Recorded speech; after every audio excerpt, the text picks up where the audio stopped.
বিয়ানীবাজার উপজেলা পরিষদ নির্বাচনের পরের দিন রাতে রাজনৈতিক প্রতিপক্ষের সন্ত্রাসী হামলায় গুরুতর আহত পৌর আওয়ামী লীগের যুব ও ক্রীড়া বিষয়ক সম্পাদক সাবেক ছাত্রনেতা মোহাম্মদ আব্দুল হান্নানের শারীরিক অবস্থা স্থিতিশীল রয়েছে।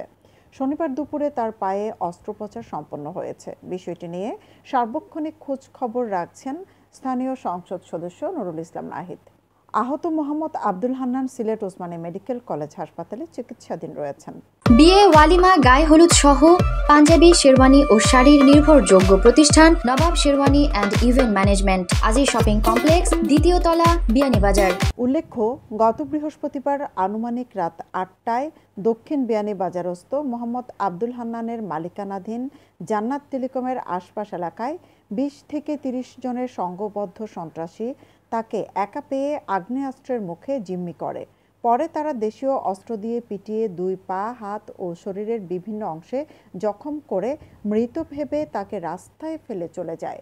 এক পর্যায়ে পথচারীরা ব্যবসায়ী ও আওয়ামী লীগ নেতা মোহাম্মদ আব্দুল হান্নানকে আহত অবস্থায় উদ্ধার করে উপজেলা স্বাস্থ্য কমপ্লেক্সে ভর্তি করেন। সেখানে চিকিৎসাধীন অবস্থায় তার শারীরিক অবস্থার অবনতি ঘটলে উন্নত চিকিৎসার জন্য শুক্রবার রাতে Sylhet MAG Osmani medical college হাসপাতালে প্রেরণ করা হয়েছে।